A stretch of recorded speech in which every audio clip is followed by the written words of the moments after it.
Welcome to Nearing Nerdvana. This is episode 105 of Long Story Short. How's everyone doing? Everyone have a good Christmas? Doing all right. Yeah. This is kind of an impromptu show tonight. Wasn't sure we're going to be able to squeeze it in, but here we are.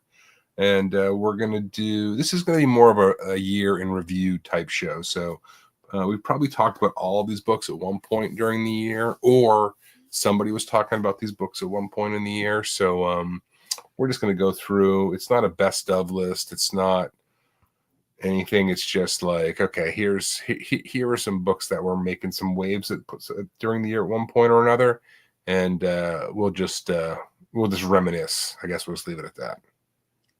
I will say everyone's lucky that I did wake up from my nap in time.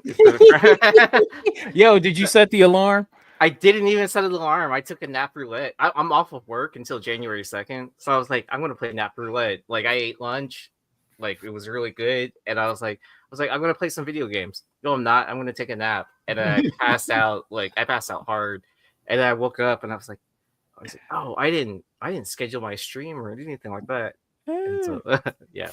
I wasn't playing that, but I got home from work. I sat down on the couch and I was probably out for an hour and a half, just like gone. Like I was dragging all day today. So I had some like deep sleep, I would say.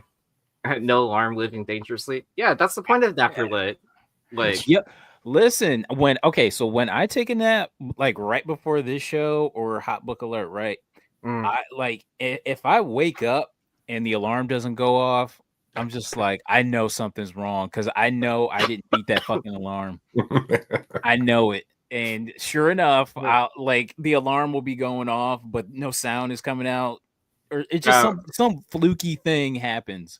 Yeah. Hey, Brian's there. Why don't you drop Brian away? Yep. Brian, I am sending it to you on Google Chat. Let's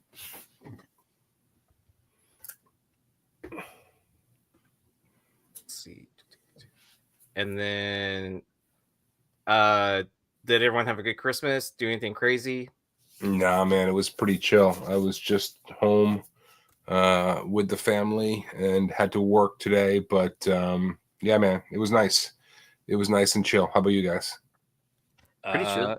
Yeah, it was didn't do a damn thing except I cut the toy haul video. I enjoyed that one. Video. I enjoyed it. I watched it later Christmas morning. What's up, Brian? Good to see you, buddy. Guys? What's going on? How are you? Happy New Year. Or Merry Christmas. Something. Hell yeah. Happy holidays, right? Yeah, fucking name, man. Yeah, and I speaking of like, covers of the year and stuff like that, I know that over at the House of Stein, you've been doing the bracket stuff. I think you finished the first round, right? So I just shared the screen. We're on the Elite 8, and which is awesome. So here's the final 8. It's weird how that bracket stuff works. We made it a little fun by doing a bracket, and some of the bigger books that you think are going to be there at the end end up going against some monster. It was very weird. So the whole bracket we have the whole bracket. We have all the voting. I mean, like I can go back and like if you go back like the round before us, I can go and look at all the voting and you can see. So it's super cool. Let me do this. Let me go.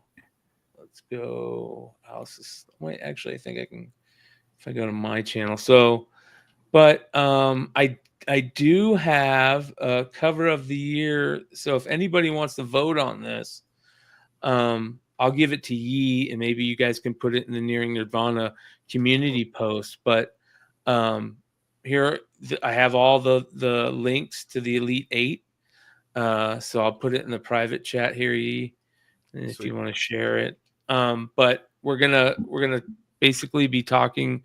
I think tomorrow night during the House of Stein show, we're gonna tell everybody that hasn't voted to vote on it, and we're gonna announce the winners for the Elite 8 to go into the Final 4. that night, and I think we're gonna either vote on that Saturday or we're gonna figure it out. But by this time, I think, or by Saturday of not next Saturday, but the following week, we're gonna announce the winner of the cover of the year. Winners of the best artists, best series, all that stuff.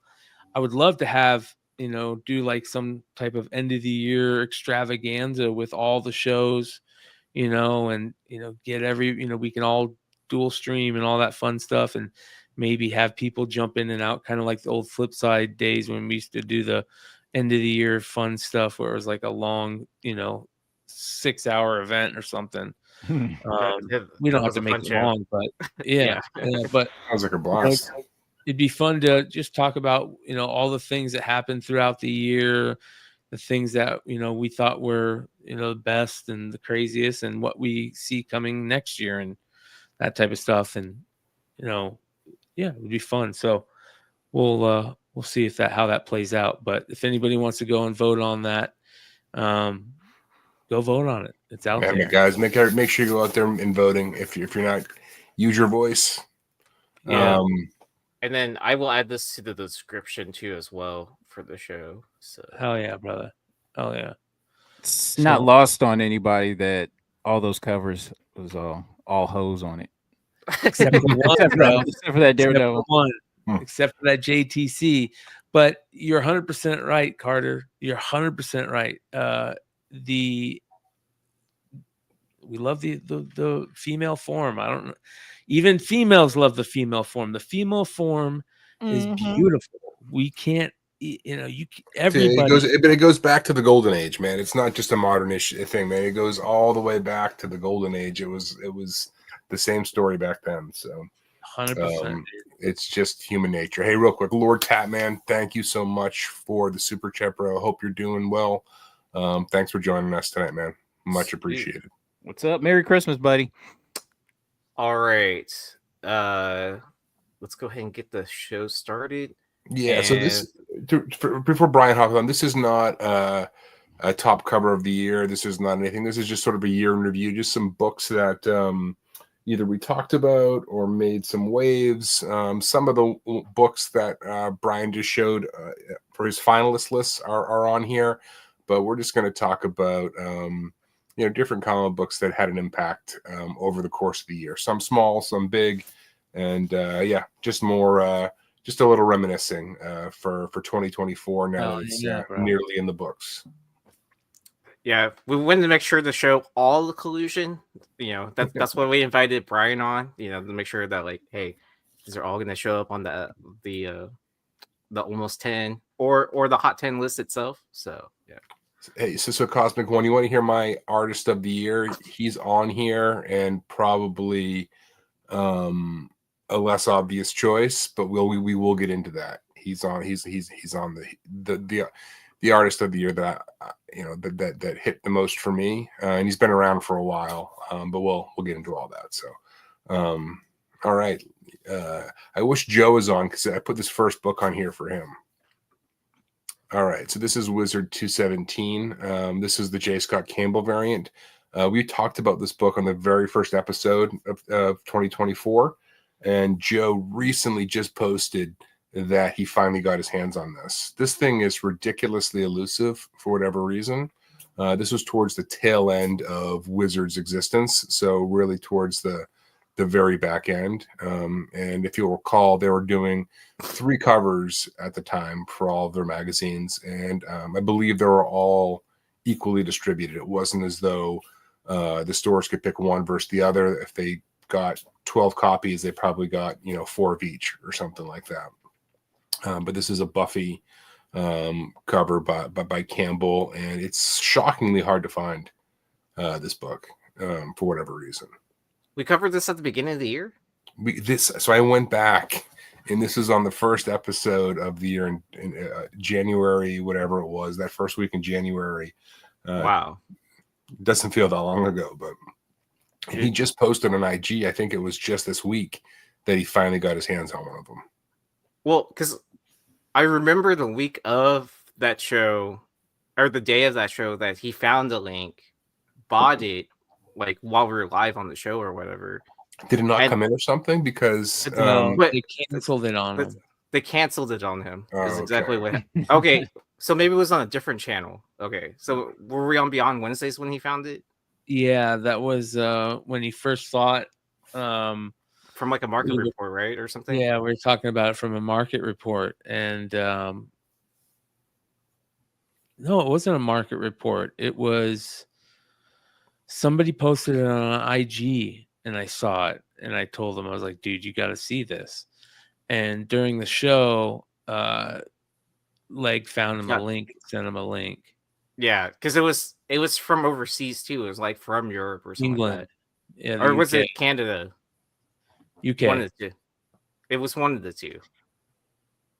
So both of these, so he got one recently, and that one was from the UK also.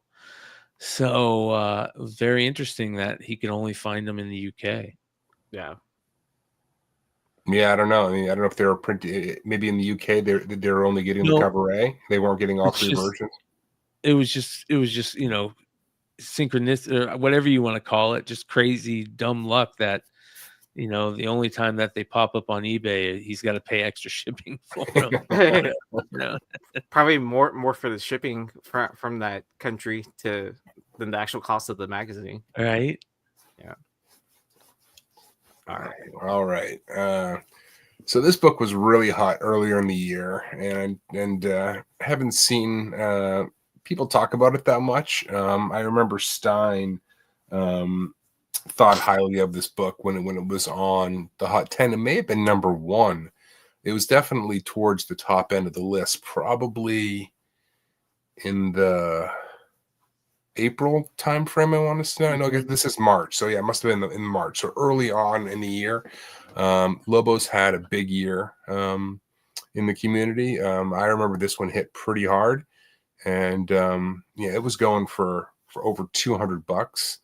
And some of these been auctioned off recently for like 20 quietly. And I'm like, I can only say that because I bought one for like 20 the other day. And but yeah, I mean, this is just kind of how this hobby goes. All of the love and all of the fervor happens all at once, and then we move on to something else. But this was a great book that came out this year. I think what frustrates us all with this is that Marvel feeling the need to do the Virgin and the trade dress kind of takes away from all of these, right? If they got art this good, just keep it as a ratio exclusive to itself. You don't have to put out the both versions of it, but probably keeps a lid on. There's a variety of these, obviously. Every damn week there's a new book like this out with a 1 in 100 or 1 in 50, and then the open order trade dress. Only 8 of these. Oh, sorry. Go ahead, Brian. Do you think the reason why they do the trade dress and the Virgin is because they've seen how successful like stores have done with the trade dress Virgin exclusive? Like, I think it's just to get as much mileage out of a big artist cover as they can. All about padding those print numbers, 100%. Okay. Yeah, I just think it's I wish they had the hobby's best interest in mind before they did doing things like that, but because they've got nothing, and this is not to be too cynical, but because they've got nothing to offer in the inside of these books for the most part, I mean, the writing is so terrible that the only thing they can do to drive numbers is play games like this. Mm-hmm. So gotcha. But not to be taken away, like some of these really pop, and this is for me one of Lobos's best covers of the year, and he had a great year. Oh yeah, most definitely. Yeah, I saw on the Sweet 8 that Brian was showing the Zatana Lobos cover, and then I always think about San Diego when Lobos saw us like on the street and was like, hey, do you want to go meet up with the Hell Destroyer Comics? And it's like, yeah, let's go. and then he hands us a copy of that each, which Yeah. which I did give away on this show. Yeah. What up, Hood? There's Joe What's right going there, on? man. So You're muted. muted. It's probably your mic, dude. Yeah. No. Nothing. What about now? Yeah, there we Yep. go. There we go. Mama! Merry Christmas, Happy New Year. Yeah, Merry Christmas, man. My wife did wake me up, dude. See, there's something in the air in Texas right now. The interesting thing about It was playing in the background. I heard Campbell. I went, the Lobos book is that being on the Elite 8, you wouldn't expect to see that book make the moves it made. But for some reason, people really, really like that cover. And it beat some pretty tough covers to get there. Yeah. Which one of his books is on the Elite 8? You just showed it, but I can't remember which one it was. The Zatana cover. Oh yeah, So yeah. Yes, this yes. This is very interesting. I'm going to share just my screen real quick again. So the Power Girl book lost. It didn't get there. You know what I mean? And to me, that was one of his best covers. I mean, he had some amazing covers, but a lot of people think that was one of the top 4 or 5 best covers of the year. And the reason why it didn't make it is because it went up against a juggernaut. You know what I mean? And so the Lobos book, the Zatana one, it just dumb luck. The way sometimes the bracket works, and it took out some monsters. Yeah. Hey, Joe, hang that back up. Show that back up. We talked about that book. That was the first book of the night. There it is. You finally got hands on it, huh? Mama. How's the condition? Pretty good. Real good.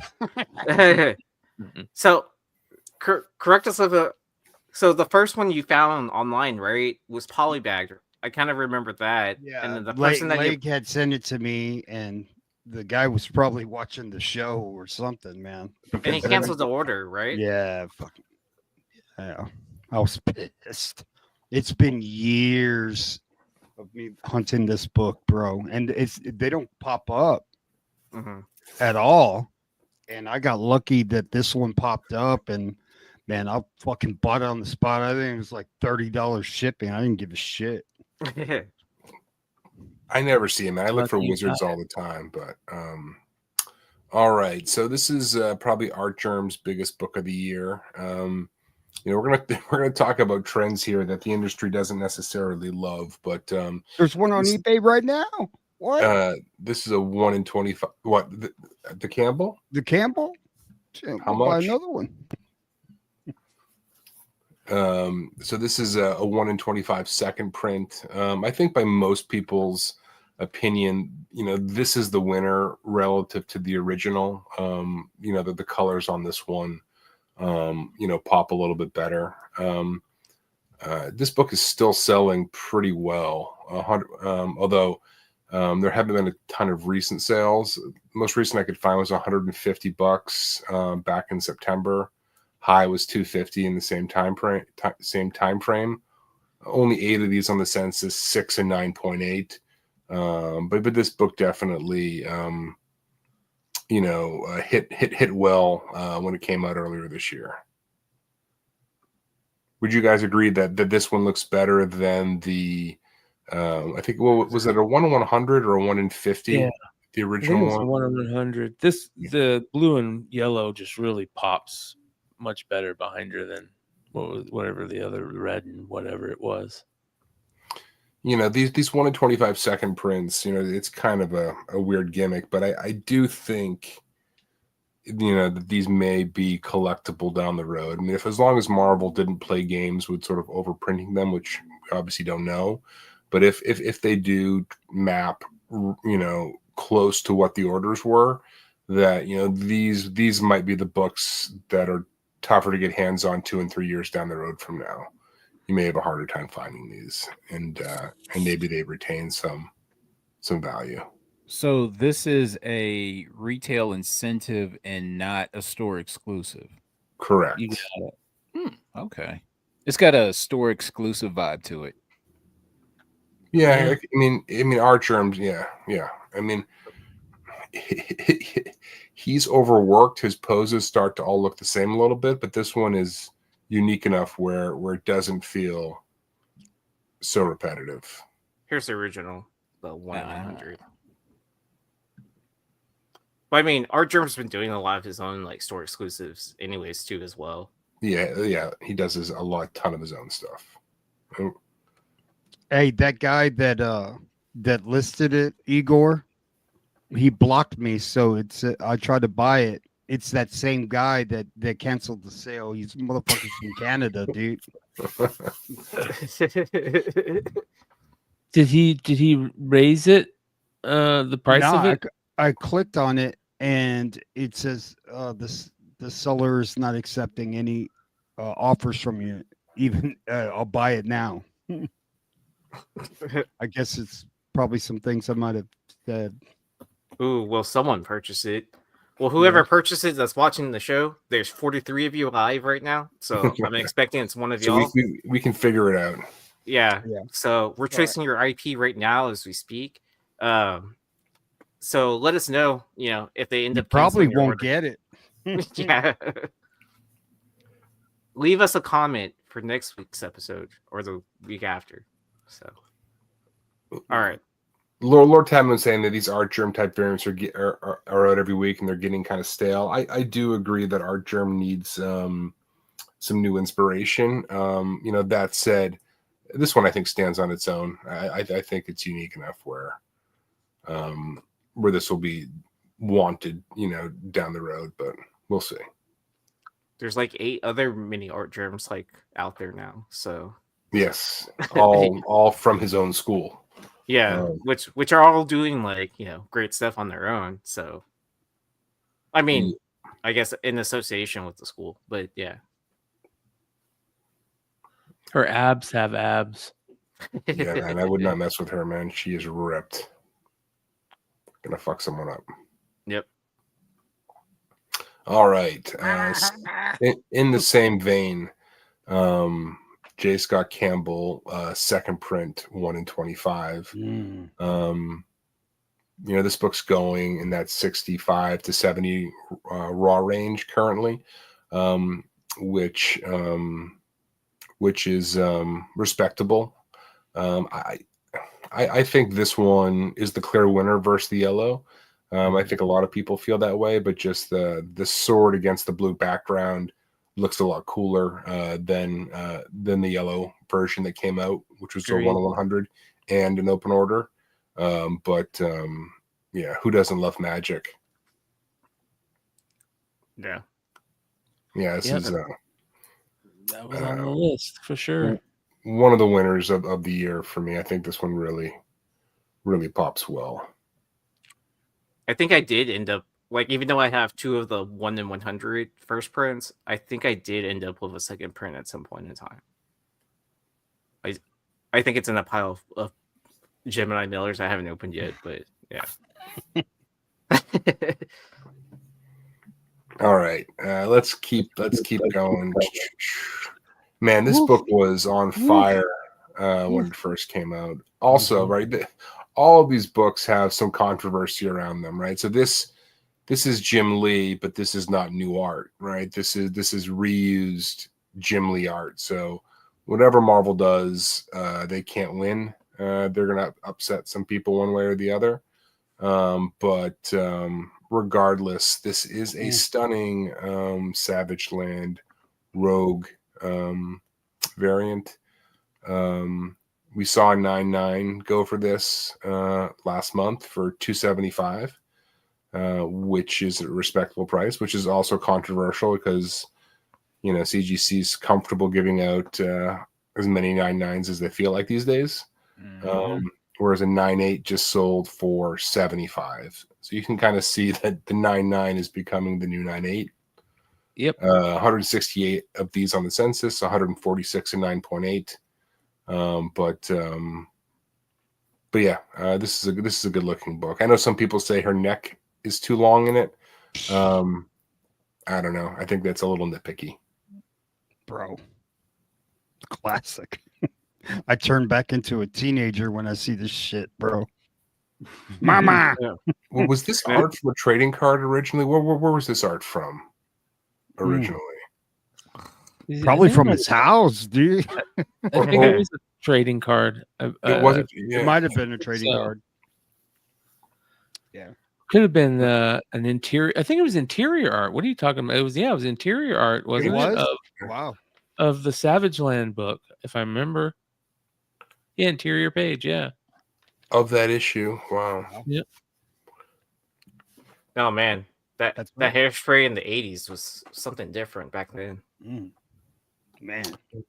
Yeah, man. They're Magic, Savage Land Rogue. I mean, there's a handful of characters that people love to collect that are timeless, and these will always be sought after for collections, I think. Yeah. Nice. All right, let's keep the show going. All right, Art Adams had quite a moment this year for a while.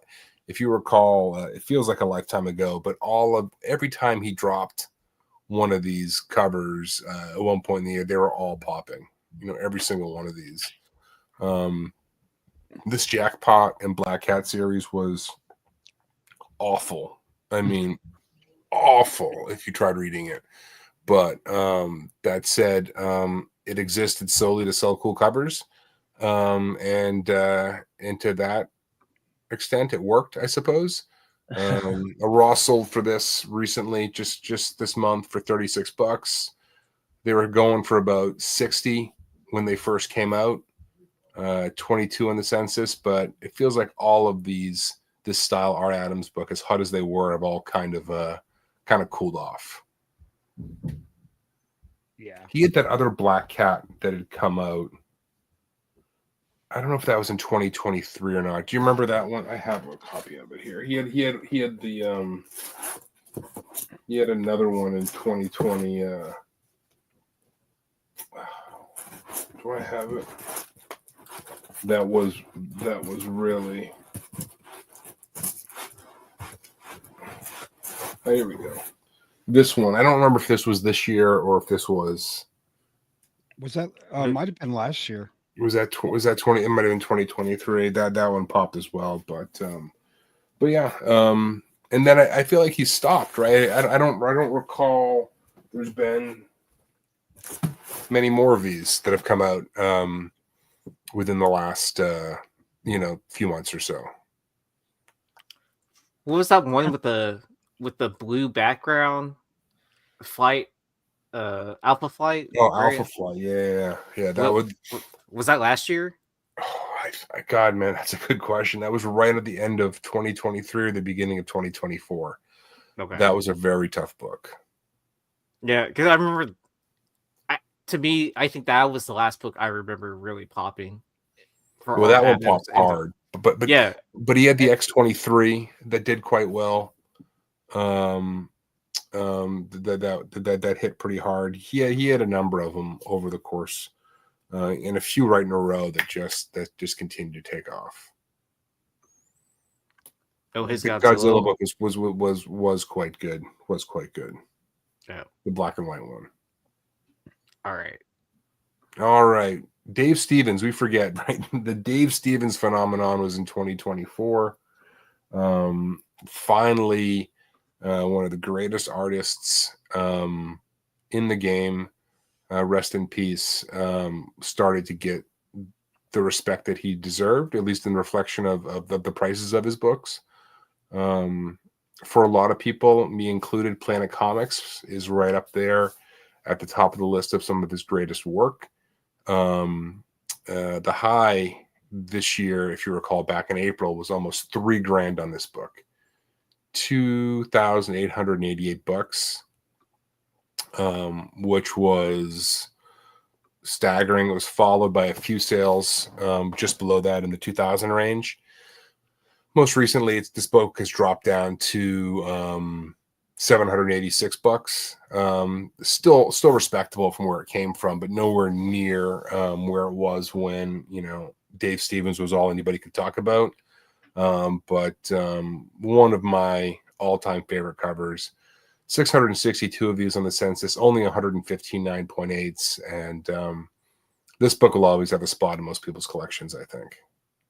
Nice. Yeah, I definitely still want one of these in my collection. Yeah, classic. Yeah, I've got a 9.6, and I'm happy with that. Maybe I'll send it to Joe, and he can turn it into a 9.8 for me. This book's tricky because the staples on these books rust real easy, really easy on these books. So you got to be careful. I around that time when a copy, near us 9.8 nearly sold for $3,000. I definitely remember seeing pictures online of people with like piles of these. Okay, somebody said there was a warehouse find, and I hadn't heard about that. Yeah. Interesting. Yeah. I think it was the same picture that I saw. That it was like literal like piles of these like sitting there. So Wow. I don't know what the census count was like before that picture.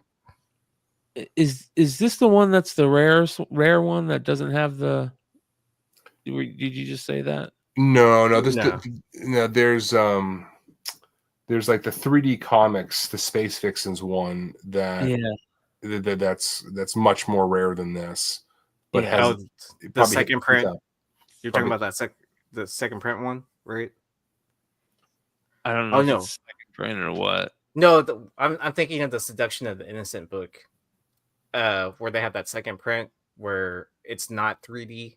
Yeah, that thing's limited to 100. Yeah, Seduction of the Innocent. Yeah, that book, we talked about that. I can't even verify that it exists. I mean, people claim that it does. I couldn't actually find any actual proof of it, but this one, the rare one I think Brian's talking about is the Space Vixens ones. It's 3D Tales, whatever, 16. Yeah, and that's a very tough book to find. That's like the only Stevens that I've missed. I always fucking held out on buying that book, thinking I could always get it. And then when he blew up, that book took off like crazy. Yes, it did. It's because a Amazon documentary told them to. Yeah, that was what really lit the fuse on Dave Stevens. And anyways, he deserves all the credit that he's gotten. And this is probably my favorite cover of his. All right, so people want to know who my artist of the year is. For Steve Mannion, for me, he's been around for quite a while, but when this book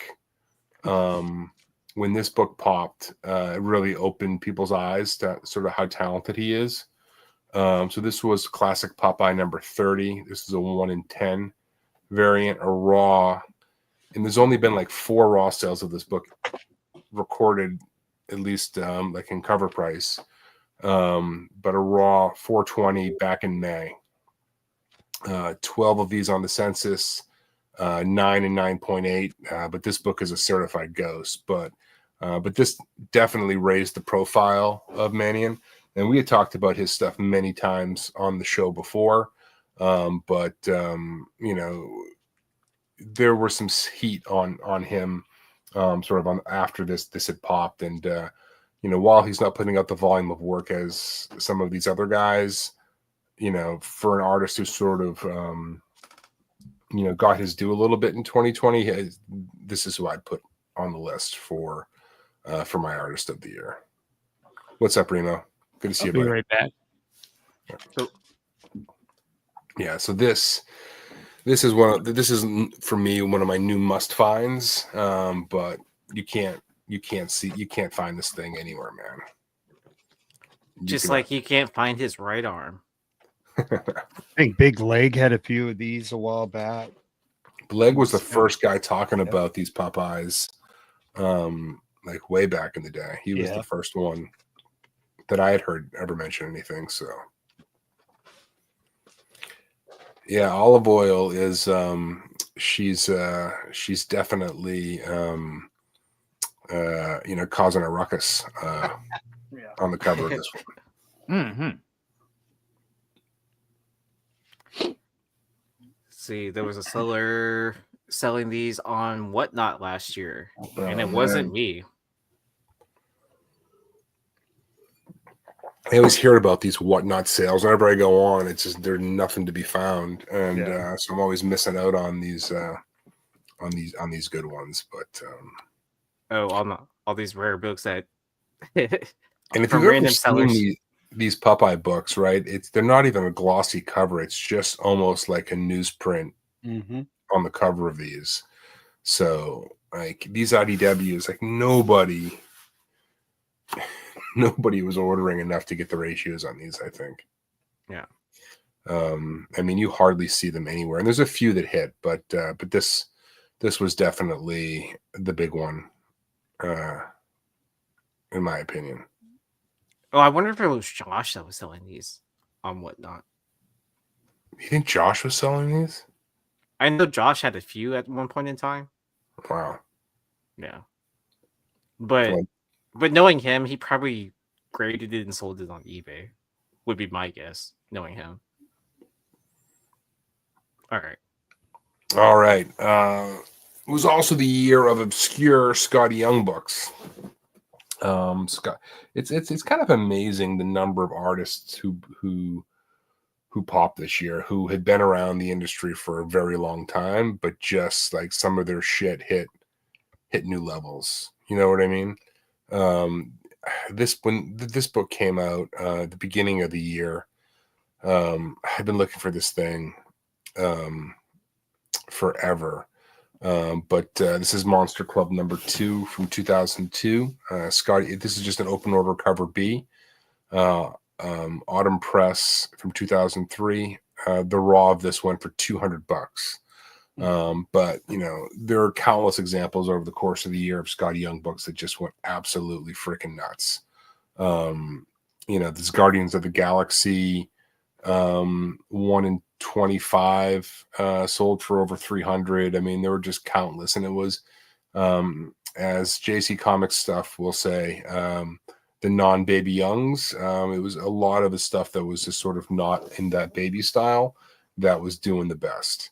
And but this, I feel like this is like the list of books I wish I had gotten this year but didn't show. But yeah, this one is this one is on the list still. That one's a certified banger, dude. Like that's a ghost. Like I mean, I would be shocked if there would be a warehouse find of this. I mean, unlikely, but who the hell knows, man? Yeah. Who the hell knows? Badass book, man. If there was a warehouse find, maybe I'll be able to finally get hands on one. Outside of that, probably not. But we keep hunting. These are the kinds of books that can fall through the cracks from a lot of dealers. A lot of dealers who aren't focused on, rare modern indies will just kind of look past this kind of stuff. Man, this book lets you know Skottie can just do just about anything. And now, like, he's so popular, he can take chances and really be risky on books that he does now. I mean, now that he's got that audience, he can take more chances, and you never know, man. I mean, he just keeps getting better and better, man. Yeah.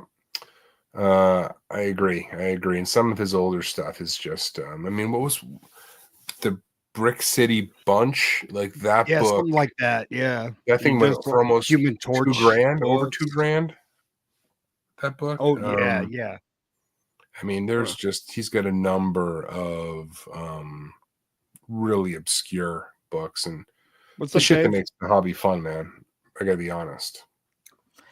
Dave, the airing of grievances will start shortly after this, so if you'd like a link, let us know.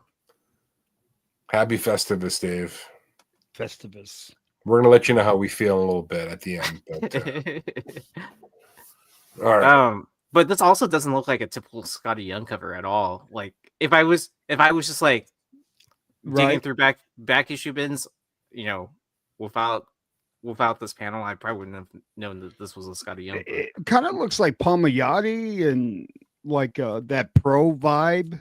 You know that cover? Oh yeah, I can see that. Right? Looks like Humberto Ramos. Yeah, it could pass as a Ramos. Yeah, I mean, Young definitely has some Ramos vibe in his work at times, and they're buddies, right? They were doing Strange Academy together, right? Mm-hmm. And that book All is right. going to pop off, man. The sketchbooks. We've covered the sketchbooks in detail here. I just picked this one because it's a damn ghost. This is Reiq sketchbook number 1. It's sold this year for like $250.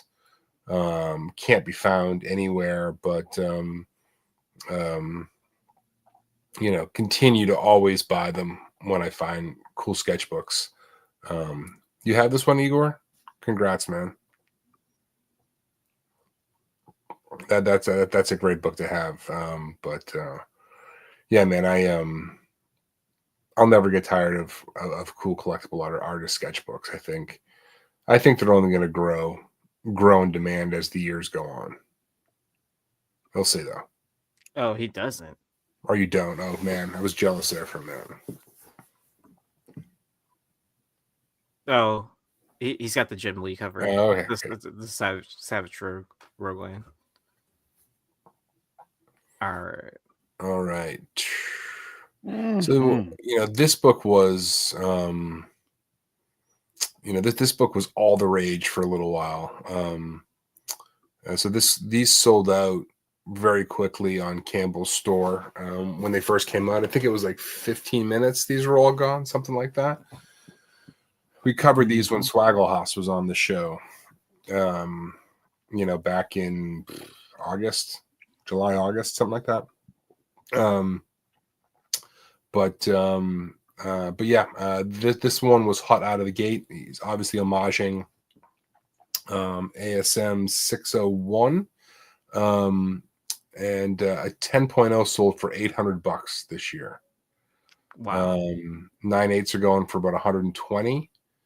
266 on the census, 232 in 9/8. There are 3 10.0s and 22 9/9s. Now, if that doesn't tell you everything you need to know about where CGC currently is, I don't know what to tell you. But 22 9.9s. Crazy. Right? Marvel is not all of a sudden printing their shit so much more pristine than they were 2 years ago, right? CGC just needs more revenue, and whatever they got to do to get it, they'll do. Honestly, in my opinion, I don't count 9/9s as 9/9s. They're just 9/8s, in my opinion. Yeah, no, I'm not gonna pay a premium for. I would never pay a premium for one, dude. Never. You know, they can go fuck themselves, man. Yeah, I'm sorry. I am with you 100%. Yeah, the whole point of this was not to rip them too much, but yeah, but you know it's bullshit, dude. You know. Yeah. I like the journey of this book, right? Sold on their website, you know, then it's sold out. You know, bring some to a convention, sold out. Well, no, I was going to talk on that. They bring the Virgin to the convention, right? So we brought. Oh, yeah, it was a C cover. I forgot. Yes, right. So the San Diego was the Virgin, and we were all joking when this came out that he was going to do that, right? I mean, right, and I think he said he had 1,000 of those, if I'm not mistaken. Yeah, but it's still sold out. It's still sold out like in 2 days or whatever. Where it was. Yeah, but then he had more left that he was already selling on his website. Yeah, at a markup, right? So, then I was gonna say, then they got brought back to the website. Yeah. Yeah. The famous Campbell warehouse finds. That was just the quickest find ever. How many of those 9/9s does JSC/Comic Tom own? I don't know. Let me text Comic Tom right now, and I'll find out. I'm sure he'll definitely respond back to my message. Man, I would have asked J. Scott Campbell a whole bunch of different questions. You know, just. What I will say is, you know, regardless of all of the sort of the drama around this, I mean, he executed this cover pretty damn well, right? Mhm. For him yeah. to sort of call back himself, like he did a pretty damn good job with this one, I think. Coming soon to Whatnot. Man, if I was J. Scott Campbell, I'd go live on Whatnot and just do sketches. Okay, I'm going to do a sketch in 2 minutes. Okay, and that in an auction, right? And do Mary Jane. Bam, $1,000. Bam, $1,000. Okay, we're going to Hawaii. Done. Thanks, guys. I mean, I'm out. the best artist that's on Whatnot is obviously Rob Liefeld. That guy is just like he's not there to sell. He's there to like entertain himself the entire time. Mhm. He seriously is, man. He cracks himself up, right? Yeah. Which is awesome. Like I love it. You know what I mean? Like where it shows you like that he's really a part of this hobby and that he's not just about making money. Oh, he's I think- changed a lot. He's changed a lot. Yeah. He is. He's a huge personality, man. He's a huge personality. He's nuts, but God love him. So He talks shit. I mean, but who doesn't talk shit? That I mean, isn't that the point of live streaming? And Mhm. and so I can say whatever I want while you just have to sit there and listen. All right. Anyways, Man, what's All gotten right. into Aaron, bro? Remember I've been this playing video freaking book? games. Jesus Christ! I didn't even want to bring this thing up, but you know what? Man. It's the good, the bad, and the ugly show. Femme Force, Taylor Swift, #1, Shikari. Shikari could have been a whole talking point for 2024. I mean, I think at one point that dude had 5 books out a week. I swear to God, that dude was putting out 5 books a week. But regardless, this thing was limited to 500, but there were like 45 versions of this thing. There were metals and foils and the whole fucking thing. A 10-0 just sold for $350. Well, not just, but most recently sold for $350 back in September, with the high 10-0 at $835. 10-0s. I mean, there's like, you know, I don't know. I don't even know what to say about this, but yeah. I've almost had Shikari books on the buy to dip list, but then at the same time, I'm not recommending people to buy these. Yeah, this is not a recommendation. I'm just pointing out how fucking nuts people went with this Taylor Swift in the Swift shit during the year, whether it be the Dazzler spec or the shit around the Super Bowl or you name it. Like there was a point in this year that like fucking people couldn't get enough of Taylor Swift in comic books or in concert form either, because I mean, no, yeah, well, that's another thing altogether, man. But you know, yeah, I mean, I've definitely noticed a lot of the Shikari books, like they hit really hot, and then like by the time people are getting them back graded, they take a huge dip. But then at the same time, like I don't ever seeing it going back up to those like all-time high prices. So that's why I never put these books on the yeah, because they come out of the gate hot as hell, and then there's always like 4 versions, right? There's like the regular version, and then you know increasingly wearing less until they're completely naked. Basically, that's the formula for these things. And listen, some of he's actually put out some when he's just focused on the artist, put out some good stuff, but like this looks so much like her. I can't imagine that he's not copying her face from something. I mean, it looks just like her. It looks like AI, bro. Yep. So I don't know. Anyways, yeah, I did not want to spend that much time on this, but how the hell can we not talk about 2024 without talking about Taylor Swift takeover of comic books for a period of time? Wasn't that amazing, dude? That was just nuts. All right. What do we have next? All right. So this was the book. Well, this was not the book that set Mark Spears on fire, but this was his first hot book of the year. Little did we know what was to come, but he first sort of started making waves this year with this book, Action Comics 1066. It was a 1 in 25 variant. 9/8 just sold for $200 just the other day. That is the high sale of this one, so it continues to grow. Only 27 of these on the census total, 23 and 9.8. And, you know, as you can tell, there's a lot going on with this cover. It's still good, man. It's good. Yeah. This was so Brian and Stein and Joe and Yee, you guys all covered this on you know, the Hot 10 probably around June. I think this thing probably broke or right around that time frame, roughly early summer. It should have been March with that green. It should have been March with that green beer. Yeah, you know, and the minute you saw it, you're all like, man, that's good. Like, because I don't remember this guy being drawn like that ever, man. It was just like it popped, especially with the handkerchief or whatever, the Superman tablecloth, whatever he's using. Yeah. And the funny thing is nobody was really talking about Spears at that point. Like everybody acknowledged it was a cool cover, cool view, but like in terms of Mark Spears, like was not the point of conversation.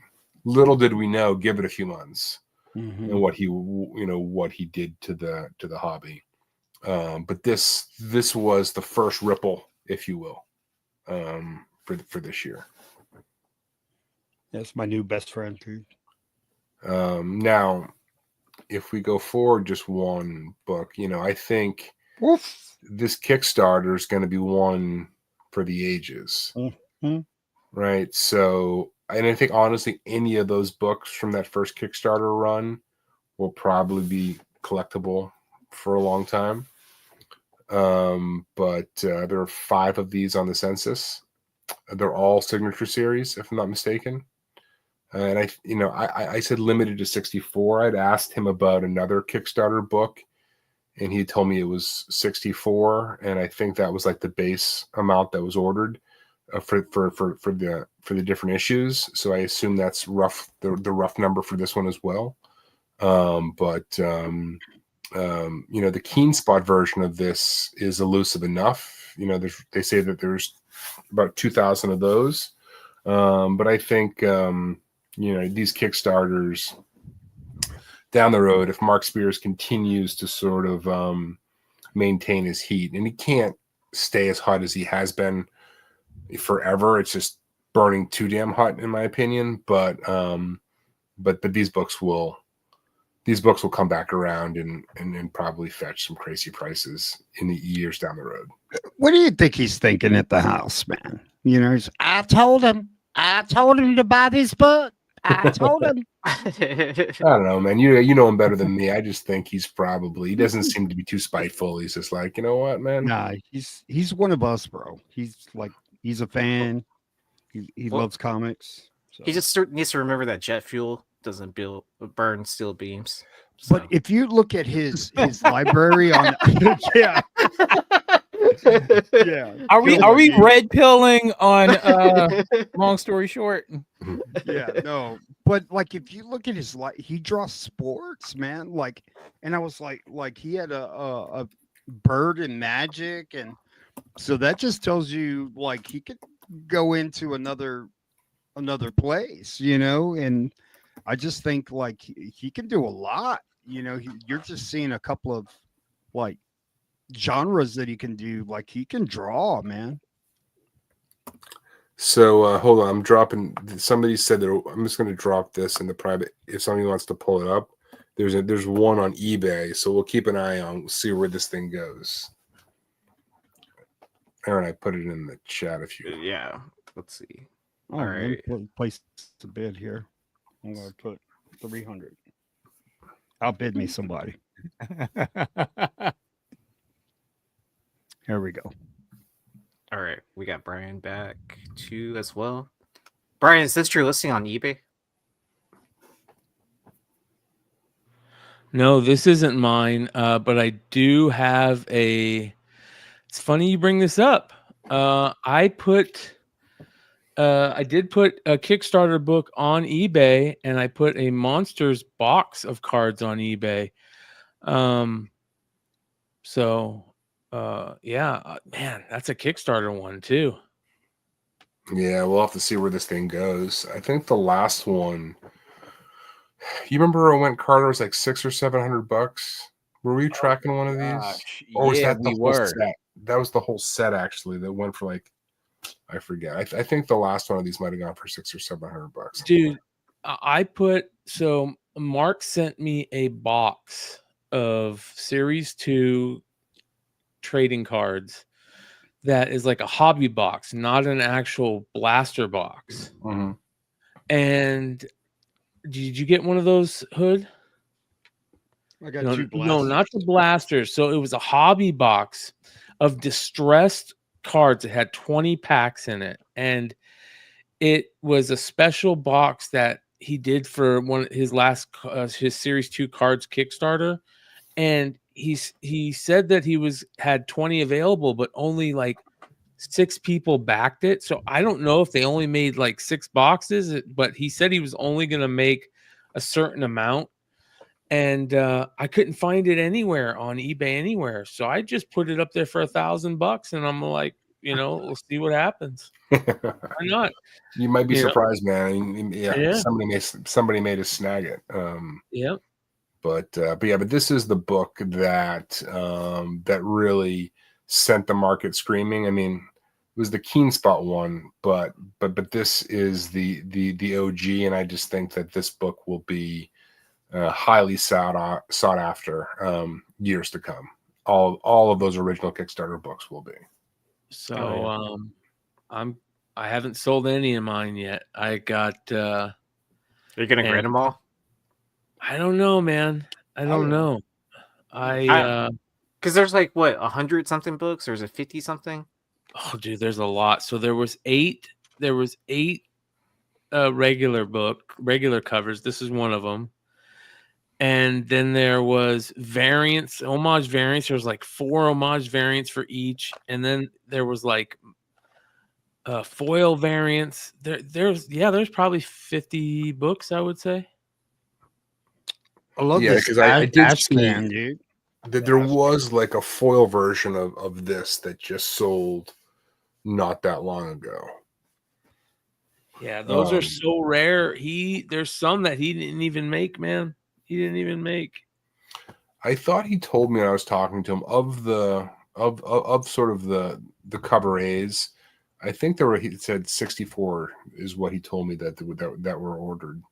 Now the variants, those were add-ons, and some weren't ordered at all. But regardless, it's all super low print stuff.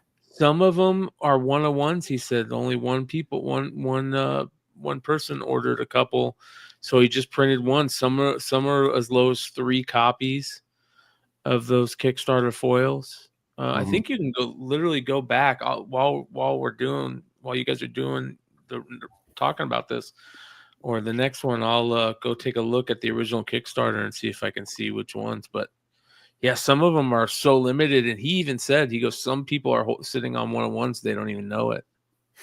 Crazy. Yeah. Well, that's Dennis Barger, man. Books so rare they're worthless. Yeah, my favorite Dennis quote. So dang it, I have to pay him every time we say it. I know. Yeah, we got to pay him a royalty every time we use that. So if you're watching Dennis, just add it to my tab. I'll just buy him some Swisher cigars. This was probably my favorite book of the year in terms of just the read on it. But this book hit really, really hard. Grommets #1, the Lipham 1 in 10. This book really took off. A 9/8 sold, this month for about $150, which is pretty damn respectable. Although the high on this thing was $255 back in August. Only 18 of these on the census, 14 and 9.8. But if this cover doesn't sort of just capture the time, the area, if you weren't like a skater, like in the late 80s, early 90s, this might be lost on you. But man, like this just brings back memories, man, of a different time. This whole series, I'm 100% with you on that one, Ben. I think this is my favorite series of the year. Not only did it bring all those memories back, it brought even more, because I am sure that even though he's calling it Sacramento, it's Phoenix, man. It's like the mall they go to is called Metro Center. It looks like the Phoenix Metro Center. The Toys R Us is right next to the Phoenix Metro Center, like that. It's like there's, the 7-Elevens all over the place. It is famous thing here in Phoenix for Phoenix skaters. It just feels like Phoenix, and they show the city a lot. So I geeked out on that in a big way. And Yeah. I think Rick Remender's he might not be from here, but he grew up here, like this type of story here. But You should ask him. Man. You should find him. Definitely a West Coast vibe though. Like 7-Eleven skating. Like I think that all goes like hand in hand for that area. Yeah, man. I mean, this is skating in parking lots, man. That was everything. But I once entered a breakdancing contest in front of the 7-Eleven. Fucking how'd it go? I lost. Did you bring your own cardboard? I did. I did. Nice. Did you have parachute pants? I did. Sweet. I did. Yeah. I tore them because I had a fat ass, but I think the 1 in 25 on this is probably a sleeper. I mean, keep in mind, this was an Image #1, and the heat on this didn't pick up until after this came out. So this book wasn't hugely spec'd on, or store exclusives or whatever. So like the 1 in 25 is a beautiful cover as well, that I think is worth grabbing at the right price. But this series, this series really resonated with a lot of people this year.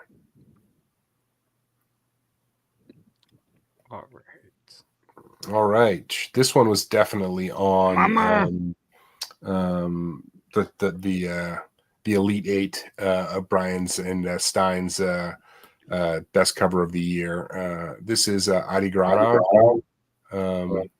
from NYCC, an 80s Rogue variant. All of these are pretty cool. The color version, so there's a black and white, and then there's a color version. The color version is the most common, but the colors on that pop as well. But just I think Adi pushing his style a little bit, which is great to see. And and then this book was probably one of the more popular ones at New York, a few months ago. Yes, sir. Yeah, this is a badass book, man. Yeah, so it's not selling for crazy prices, respectable prices. It's $75 raw still. It's going for peaked at around 100. I think pre-sale 9/8 are going for about 200 on this thing, but I'm curious to see where this stacks up on the year-end list. Which book did this take down, Brian? Do you remember? It got to the Sweet 16, right? Yeah, let me go take a look. That's the good thing about having all those results. I can go, let me see here, see if I can find it. Out of the 9,981 covers this year at New York City Comic Con, this one they only had a few hits. So this one beat the Profane Suspiria book. That's right. Yeah. Oh wow. Yeah. That book is actually on here as well for DeVoe. He's a big fan of that book, and I think 4 votes. JC is a big fan of that book. So by 4 votes, wow. 4 votes, yeah. Dang. See, that's what happens when you don't vote, people. Yeah. I mean, I could see those being neck and neck, though. I can see them being neck and neck. All right. What else we got? So, I mean, this Wojack this book hit really, really hard. So he had the I Love New York version of this one at NYCC, and it was pretty popular. And then he released this version, which is better in my opinion, on his web store shortly after New York Comic Con.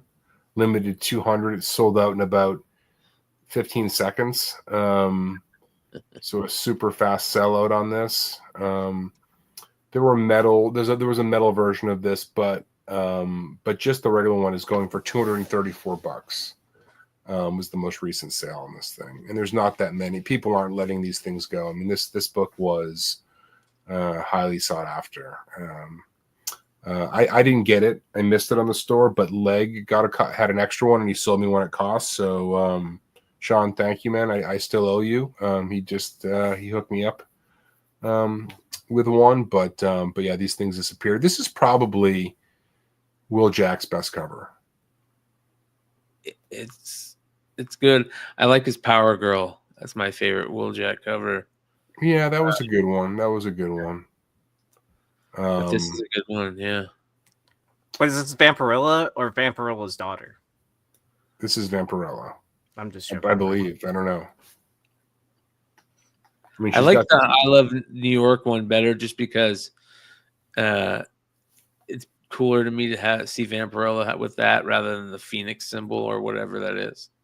Isn't that her symbol? Is it her symbol? It looks like a Phoenix symbol to me for some reason. It does have a little, but doesn't she have a symbol that looks just like that? Mm-hmm. Yeah, it's on her chest, on her regular outfit. Yeah, yeah, makes sense. Mama. Alrighty. What else do we have on here? Here we go. Profane number 4. We were just talking about this. Suspiria 1 and 20 variant. There's been 3 sales of this year, according to cover price. So this thing is like a legit ghost. 3 sales. And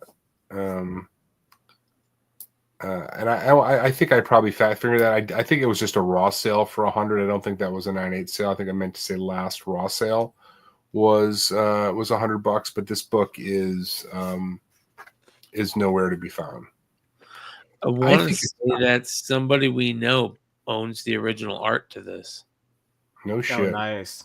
Yeah, somebody. I want to say it's somebody on IG that we know, and that is a viewer of all the shows. Nice. Well, that was a good pickup. So I like this. It gives me Black Widow vibes in a big way. Big time.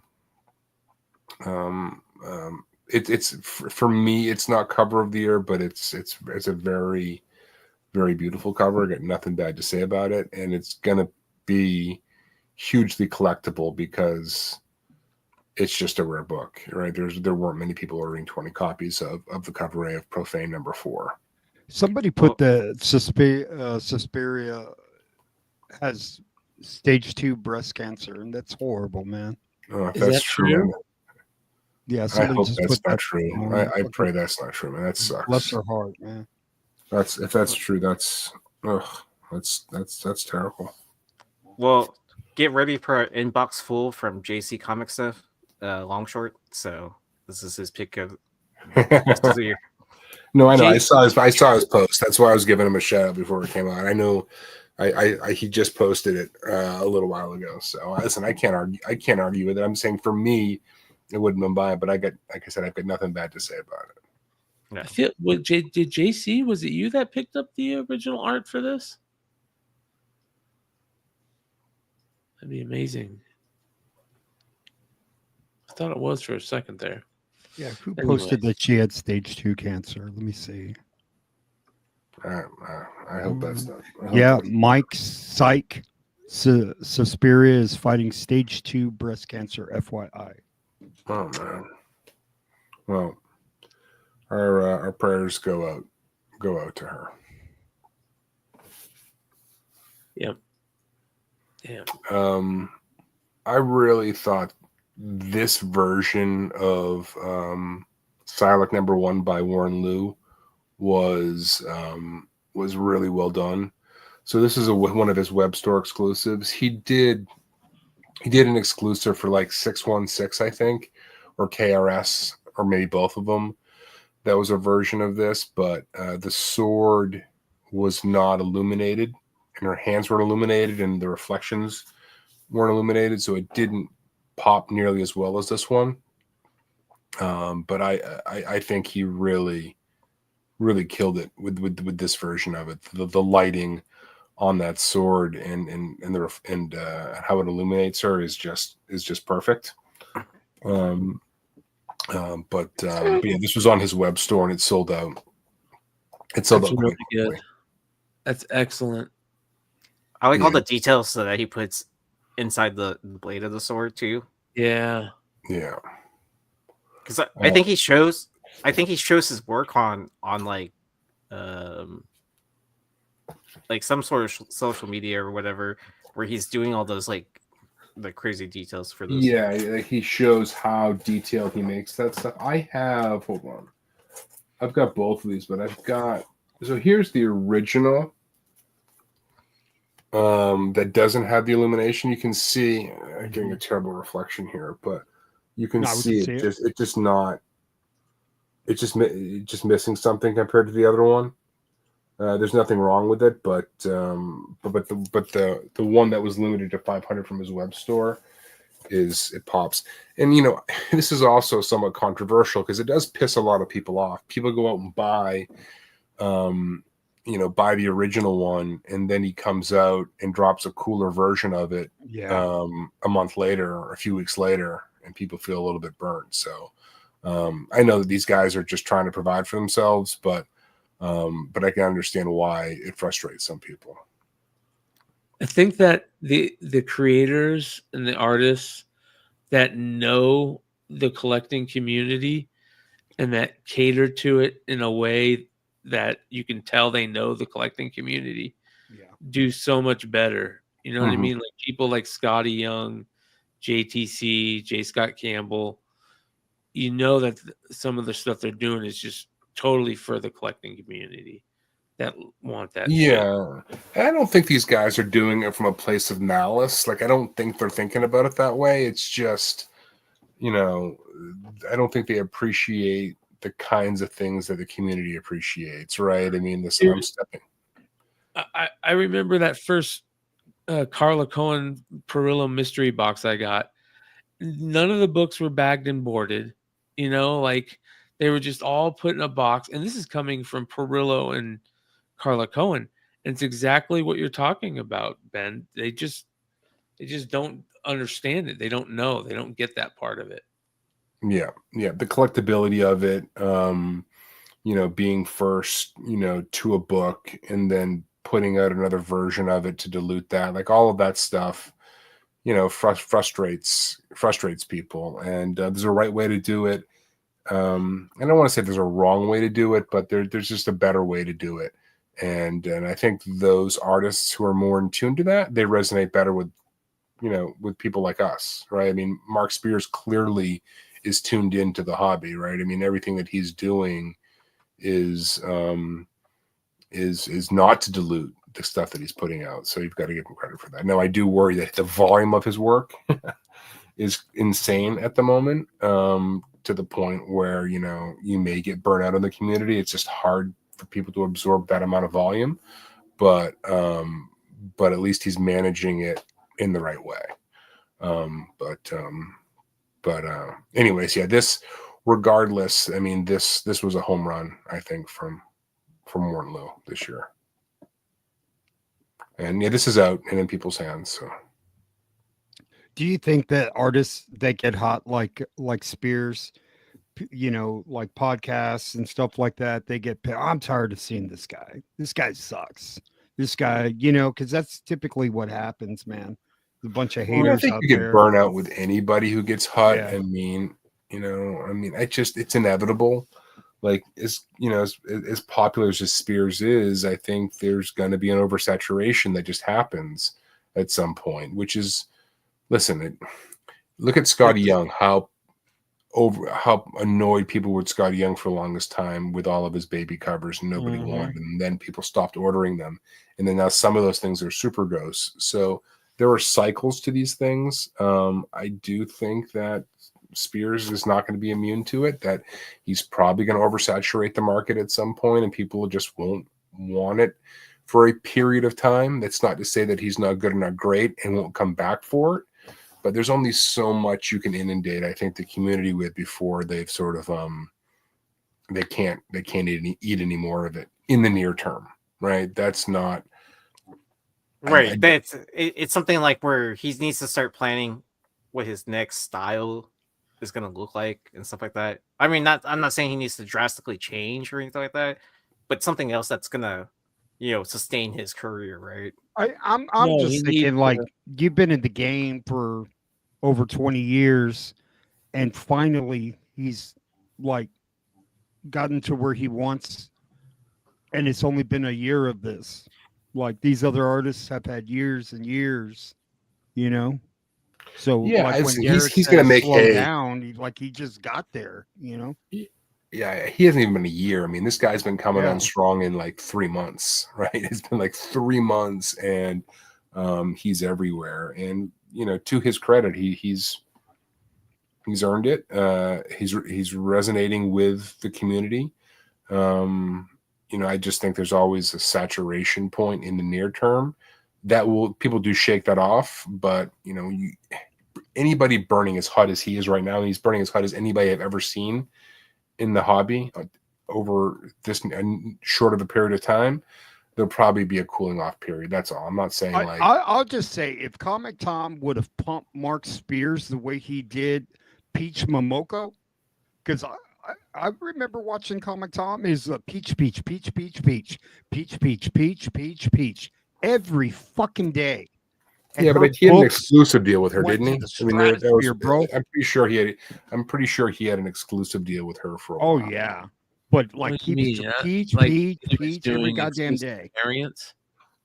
Yeah, like Comic Tom exclusive variants for Peach Momoko. Like, Yeah, and then Peach Um, was like, "Hey, cut it out, Tom. What the Yeah. fuck, bro?" With Mark, I think I got a couple funny things. So one, I think that next year is going to be an even bigger year for Mark. And that's crazy to say that, but you got to remember he's doing that Spawn 77 book. Yeah, mhm. And that wild. book is literally Mark and Todd McFarlane doing that book. That's crazy. Mark's going to be doing the interior arts again on it. He's doing, him and Mark and Todd are doing the story, plot line, everything. And it sounds amazing. So he's going to be doing that. And then, the Igor. monster stuff is just Igor, fucking like without even knowing, fire. that book's going to be overprinted. And who cares if it's overprinted, man? That's man. yeah. There he is, bro. Igor's the devil, bro. Look at that, man. And, Well, I and mean- here's the other funny thing is that, so what you're kind of talking about, how you feel like people are, gonna start hating on his work or whatever. Not necessarily hating on his work, you know what I mean? But like, Yeah, I I don't think it's hating on it. it. I just think like they've, I just think that there's an oversaturation point. Yeah, No matter how good you are. That's what I mean. I misspoke. Like the oversaturation. Well, there's people that were hating on his work, right, when it first came out, and when that Keen Spot Bridezilla first hit, they were hating on it, saying this looks terrible. All this shit looks like this, and this isn't worth that type of money. And then 3 weeks later, they got him all on their channel, telling him how great he is. You know what I mean? So, yeah, of course, yeah. I mean, Yeah, that's always going to happen. Yeah. But yeah, like I said, that is not coming from a place of, as you see sort of how the industry ebbs and flows, and when somebody's as hot as he is, I just think he'll have a period where people That's will just the cool way it off a little goes with bit. anything, man. But I don't think that's not saying he's going anywhere. It's just, I mean, the volume of stuff that he's putting out. I remember I was watching the Hot 10, Brian. You had made a comment saying, and this was a little while ago, that, you know, if Mark Spears had put up more work this year, he'd be definitely up for Artist of the Year. He just doesn't have enough stuff that had come out yet this year. And then, you know, I was just thinking to myself, like a month later, and he's got a huge body of work for the year now, right? Like a huge body of work for the year. And I don't know if your feelings on that have changed, whether or not. 100%. He is Artist of the Year because of that last 3-month push. Yeah, so that's all I'm saying is that he's just had so much stuff come out over the last couple of months, and we'll see. I mean, maybe he bucks the trend.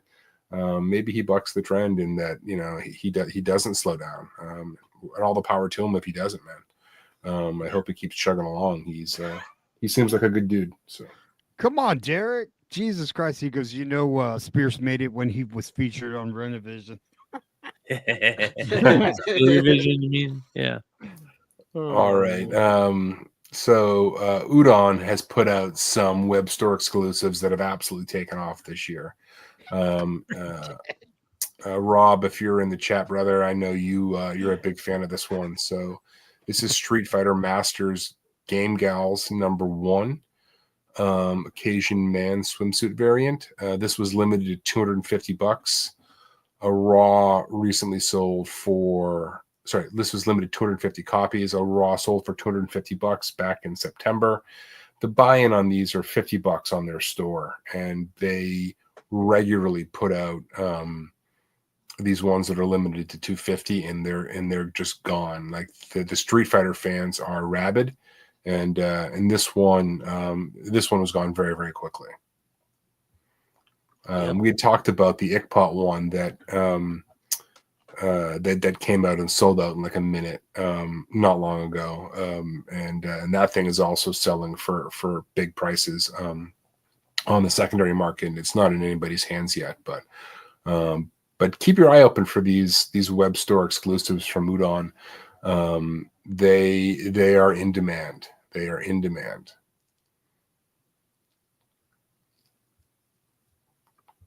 All right. So this book, Asencia #22. I want to say that, and we're not tooting our own horn here, but as far as I know, we were the first show talking about this book. Long story short, episode number 27 is when we first mentioned these coupons, and I talked to Stein about it, and then he really blew it up on the Hot 10 when he had mentioned it. It was the first book with the coupon that had a big sale, and he was covering it, and he was very reluctant to say why. And then he got into sort of how there was a coupon in there and blah blah blah blah blah, and here we are. So so this book went on quite a ride this year. It's supposedly limited to 380. Yeah. Now, I only say supposedly because there was those videos of them sitting there with stacks of it. I don't know if they've ever, if Torpedo ever came out and cleared the air of what that was. He said that the rest are books that he's going to have the artists. He's going to have the artists and creators all sign. Yeah, sure. And stuff that he can get, and other ones that he just gives away to his buddies. Mm-hmm. Yeah, I still say it. System of a Down sucks. I mean, if that's the case, I mean, if they printed more than the 380, then that's I think that's screwing over their customers. I think it's really really shitty for them to do that, no matter how well intentioned they think they are. But regardless, a 9.8 sold for this for $200 in October. 9.9 sold for $375 in July. 47 9.8s, 74 in the census. 27 9.9s of these. Only 27. Back to and I know that the paper quality in these is quite good. Regardless, 27 9.9s. We're definitely in a new era of CGC where they have no issue giving out 9.9s. I still got my 2 copies of these, but definitely disappointing by Torpedo if they lied about the print run on this. Oh, you know they did, man. We caught them. Got the videos. Got the stacks of books, bro. Well, that's Brian and I met the old guy from that video too. you met the dude? Yeah, I forgot The his guy at name. the table? The guy at the table asking the owner of Torpedo or like why there's so many copies and and he said it was full on fuckery. Well, He was like the way that they talked to me after I asked those questions, and he said even the one guy, when I asked the question, the one guy's face, the one guy did one of these and walked away, you know, one of the employees. Yeah, I mean the guy that was filming the stuff for Torpedo. Steve. Yeah, Steve. You could see him going, you can hear it in the video too, of him going forward and then turning around instantly. It was like yeah, well, man, give people the opportunity and they're just gonna fuck it up every single time. I mean, it was they would, for them to have executed on this one, honestly, it just would have, set them up to do it again for even a bigger audience. But whatever, man. Greed greed gets the best of most people, I suppose. So fuck them, I guess. But anyways, all right, what else do we've got? Mama. A beautiful Paulo Rivera secret variant. I'm a big fan of secret variants. Me too. I wish they'd done them for every book on this run, but for whatever reason, it was just this issue. Raws are going for about $50 on this right now. A high raw went for $93 back in October. But man, Paulo Rivera just killed it on every one of these covers from the series. Absolutely killed it. I mean, this is, sort of the peach aside, this is a work of art. The water just crashing against the lighthouse. I mean, this is really, really well done. How do you think she lost her clothes? I mean, those seas are vicious, man. Yeah. I mean, just ripped them right off. Is that supposed to be blood in her hair that she's wringing out too? Oh, well, yeah. She's got red hair on all of them, on all of the issues. So, but that's definitely blood running down her arm. Yeah. But her hair, she's got that red hair on all the covers, I'm pretty sure. Blood or hair dye, either or a combination of both. You know what? I go with the hair dye. Manic panic. Oh yeah. Yeah, if your shower floors weren't red and whatever weird colors your hair was, I don't know if we would have been friends in high school.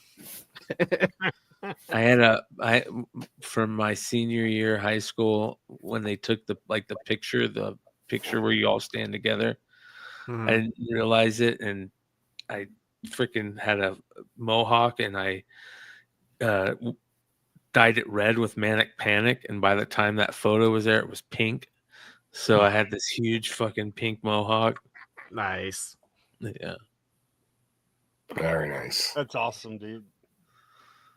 All right. This is the last book. This is another Kickstarter that I'm curious to see what it does next year. So this closed just recently. So effectively, and I'm sure most of you have heard of this already, but basically there was a Kickstarter where they reprinted pre-code horror books, all of the famous ones that you would think of, Suspense 3, Chambers of Chill 19, and they're reprinting them in the same way that they were originally printed on, through the same printing press on the same paper to sort of produce the same quality.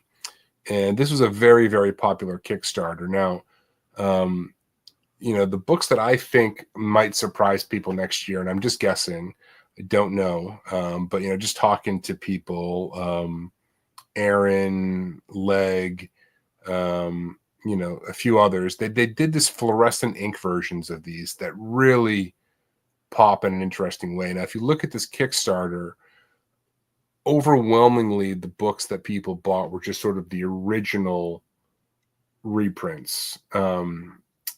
The fluorescents, probably, if you go through the entire Kickstarter and look at all of the different packages, were probably around 100 copies, roughly.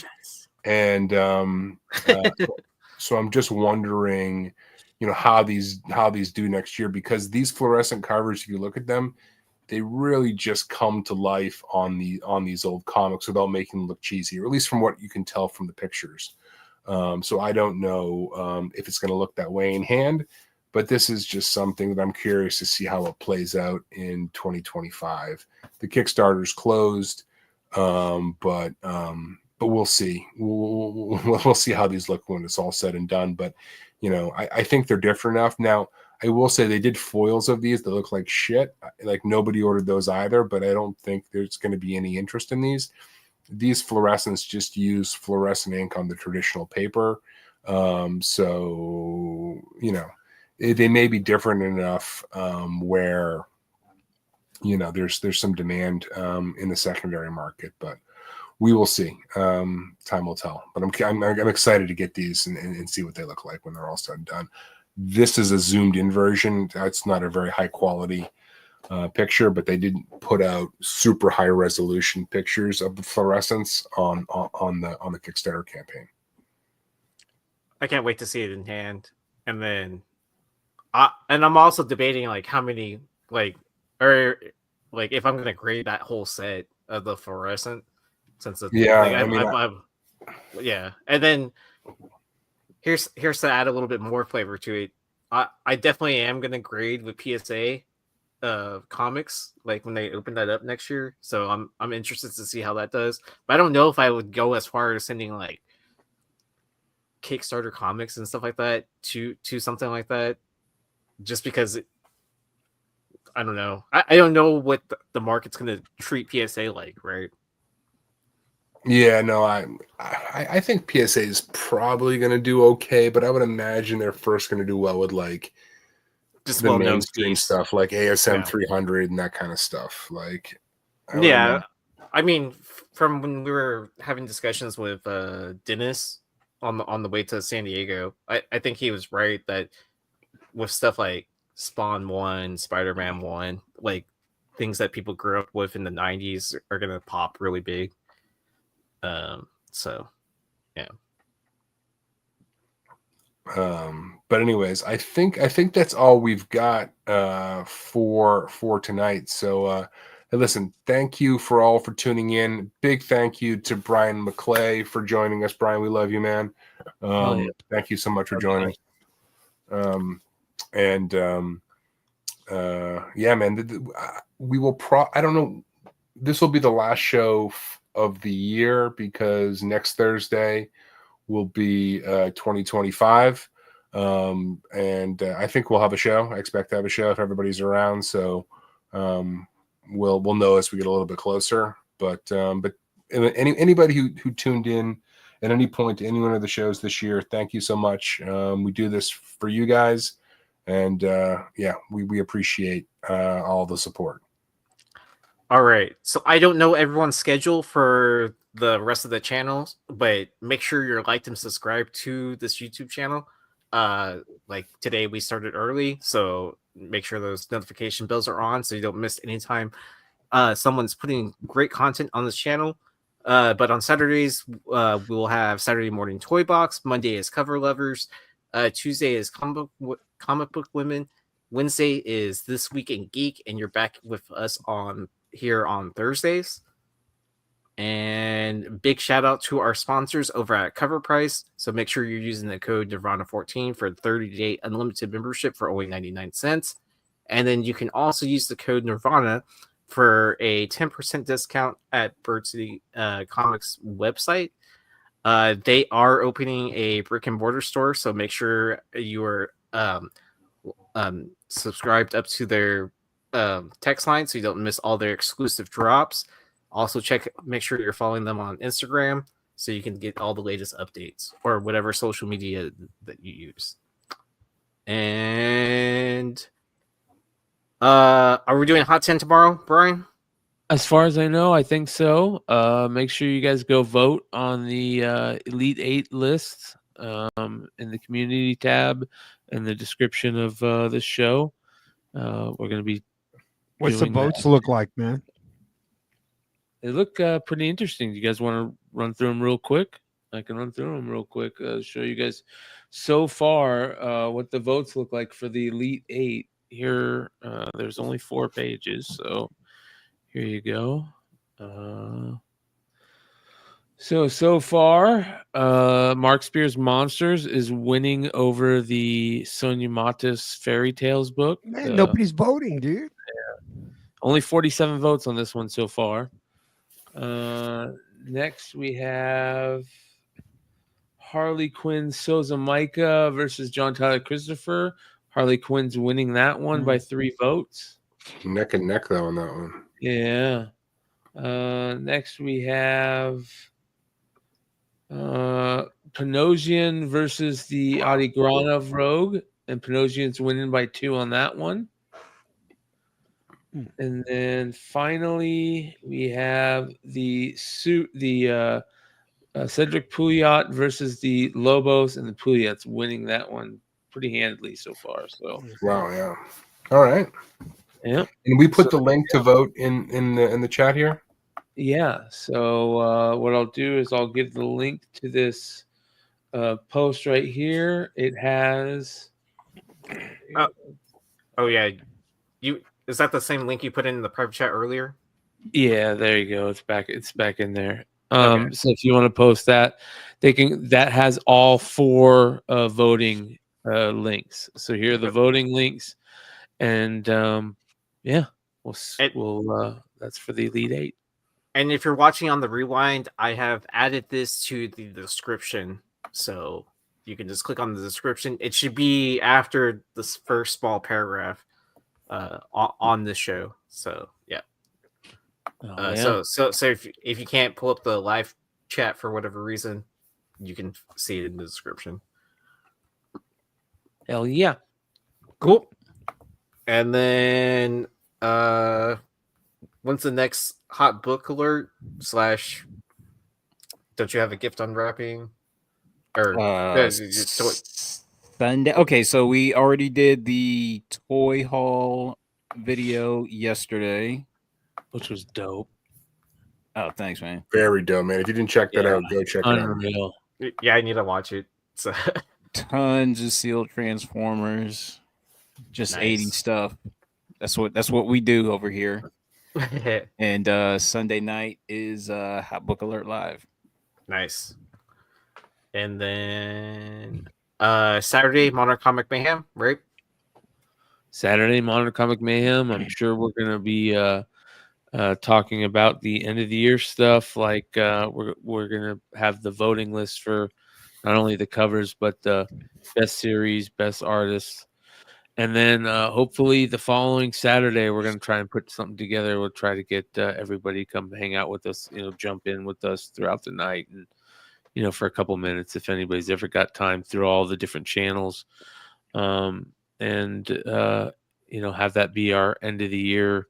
Here's the winners. Here's what we think of the year. Here's what we think is happening in 2025 type thing. And get a nice big picture of all of us together. It'd be fun. So nice. Cool.